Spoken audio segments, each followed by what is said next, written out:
Establish boundaries, the most important thing you can do. And in this video, we're going to talk about boundaries, what they are, how to set them, and how to make sure that others respect them so you don't have to keep repeating yourself. I'm Alice and I'm your communication coach. Thank you for joining Get By, Make It With Alice. We are getting by and making it day by day, and that's the best thing that we can do.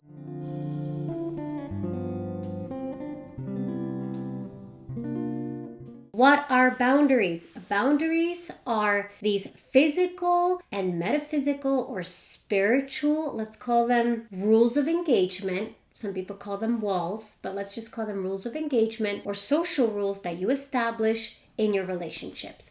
And these come in handy when you're dealing with people on a day-to-day basis. Boundaries are important in relationships. Without boundaries, you cannot get respect. Boundaries are also important at work. Without boundaries, you cannot get any respect or opportunities or advancement, quite frankly. So what are boundaries? No is one boundary, saying no. And no is a complete sentence. When you tell someone no, it means time out. It means no now, not later. It means no, not right now, and most likely later, unless it's a yes. No is also an opportunity to come to a yes. Some people may argue is the start of negotiation. Yes, but in most contexts, no is a no, and that's that. If you're not sure if it's a no, you can repeat and say, hey, I heard you say no. Is that correct? Did I hear correctly? Yes, you did. A no is a complete sentence. A boundary is also physical space. Hey, you're standing a little too close to me. Really? Yeah, like you're like 1 foot in front of my face. So it's really important to establish physical boundaries, and you don't have to verbally say that unless somebody consistently is in your space, but you can kind of take a step back. Most people will register that and also take a step back. We are each other's mirror. A lot of communication is nonverbal, so the boundary of you creating by just taking this nonverbal cue of stepping back should be reciprocated. It's the law of reciprocation. It's the law of the universe. But some people don't understand that. So you can say, hey, can I have some distance? Can I have some space? Verbally saying, can I have some space is also okay. Another boundary is this behavior is not okay. When you do this, this is how I feel. You don't have to attack people. You can just say, when I notice that you do this, this is how it makes me feel. I notice that you criticize me. When you tell me not to do this, it makes me feel unloved, unwanted. It makes me feel inferior. I use this comment a lot when I feel stressed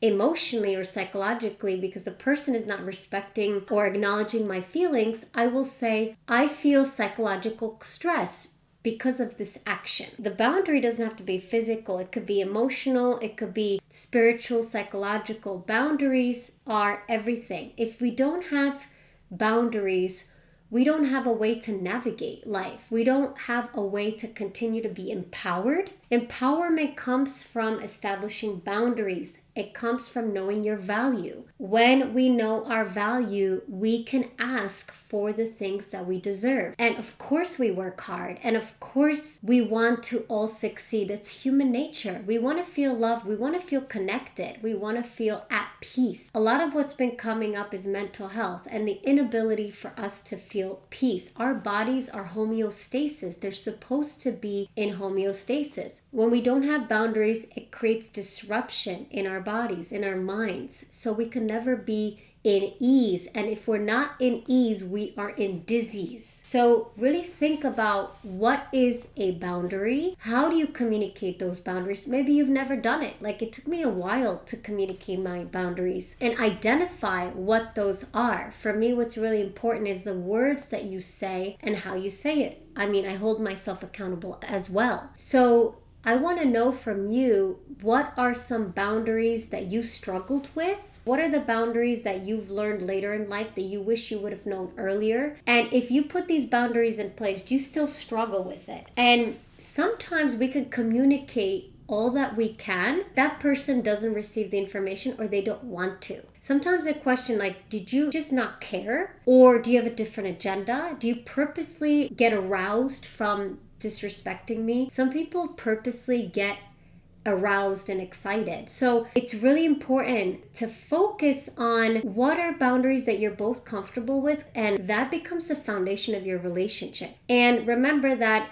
give the person grace. They may not understand those boundaries. So try different ways of communicating them. Draw it out, pull up a YouTube video and talk about, hey, what'd you get from this video on boundaries? And I think in the education comes inspiration and empowerment. And my hope is that we always try to do our best. And this is why I always say, do the best that you can every day. And we're here to learn and to experience this crazy thing called life and trying to just get better. So really thanks for joining today and coming onto this channel. And again, as always, do the best that you can every day.